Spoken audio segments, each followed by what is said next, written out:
I'm going to show you how to make these adorable Loch Ness monsters using polymer clay. You can find links to all the materials I'm using in the description below. I'm going to use teal, but you can use any color you want. Start by rolling your clay into a nice round ball. Use your finger to smooth out any cracks. Begin pinching one end of your ball. Gently pull a curved neck shape out of the body. Use your fingers to shape the neck. Begin to pinch the back end of the body so that it starts to become a little bit pointy. Pinch it out so that there's a tiny pointy tail in the back. Your shape should look something like this. And here's one more way that you can do this. Roll out a ball for the body and then make it into an oval. Then roll out a smaller ball. Once you have a round ball, roll it out into a long neck shape. Then add this neck shape to the body and use the side of your needle tool to secure it. Use your finger to smooth out the clay. For the tail, roll out a tiny ball, then gently flatten it into a pancake with your finger. Carefully pinch one end of the pancake to make a teardrop shape. Use your razor to trim off the round end of the teardrop. Use your needle tool to blend this onto the back end. Now grab a chunk of clay and roll out a ball for the head. Once you have your ball, use your finger to roll it out into an oval shape. The color of the clay will come off onto your fingers, so whenever you switch colors, you'll want to grab some hand sanitizer, rub it into your fingers, and then wipe it off with a paper towel. You'll want to do this so that you don't contaminate the next color that you use. I'm rolling some white clay into a ball, then rolling it into a log. I'm rolling it more on the right side so that it gets long and thin on one end.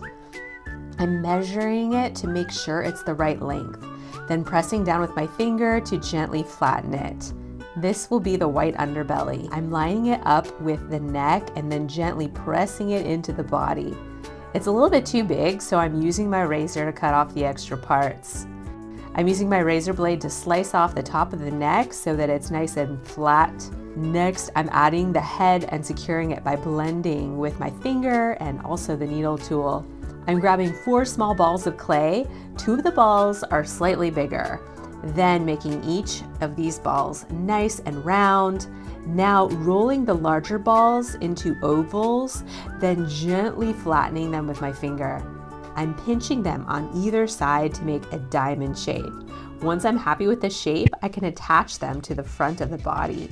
I'm using my needle tool to secure them in place. This will help ensure that they do not fall off. Next, I'm rolling the 2 smaller balls into ovals. Then I gently flatten them with my finger.